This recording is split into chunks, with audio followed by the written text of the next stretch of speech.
ગીર સોમનાથમાં પ્રથમ જ્યોતિર્લિંગ સોમનાથ મહાદેવના સાનિધ્યમાં નૂતન વર્ષે ભક્તોનું ઘોડાપુર ઉમટ્યું। વિક્રમ સંવત 2082ના પ્રથમ દિવસે દેશ વિદેશમાંથી મોટી સંખ્યામાં શ્રદ્ધાળુઓ સોમનાથ મહાદેવના દર્શન અને પ્રાતઃ આરતીનો લાભ લેવા ઉમટ્યા। મંદિર પરિસરમાં ભક્તોનું અભૂતપૂર્વ માનવ મહેરામણ જોવા મળ્યું। વર્ષના પ્રથમ શ્રૃંગાર અને દિવ્ય આરતીના દર્શન કરી શ્રદ્ધાળુઓએ આવનારું વર્ષ શાંતિ, સમૃદ્ધિ, સુખાકારી, નિરામય આયુષ્ય લઈ આવે તે પ્રાર્થના કરી। સોમનાથ મહાદેવના દિવ્ય સાનિધ્યમાં ભક્તોની શ્રદ્ધા અને ઉત્સાહે નૂતન વર્ષની શરૂઆતને મંગલમય બનાવી। આ ઉત્સવે સનાતન ધર્મની ભક્તિ અને આધ્યાત્મિકતાને વિશ્વભરમાં ઉજાગર કરી।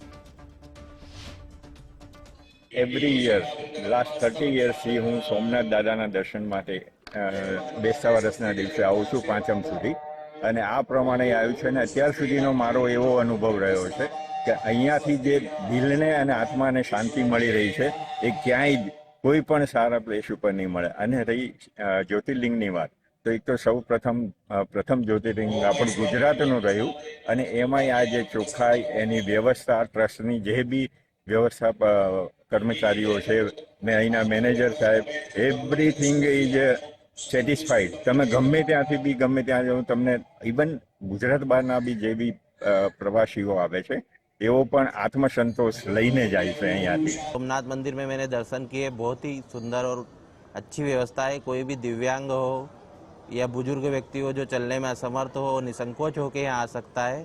यहाँ पे आपके लिए गाड़ियों की, व्हीलचेयर की सारी व्यवस्था है, लिफ्ट व्यवस्था है। मंदिर परिसर में सारी सुविधाएं आपको मिलेगी। आपको बहुत ही सुविधाजनक दर्शन हो जाते हैं। और मंदिर परिसर में अगर आप अकेले भी आते हैं तो यहाँ का स्टाफ आपकी मदद करने के लिए रहता है।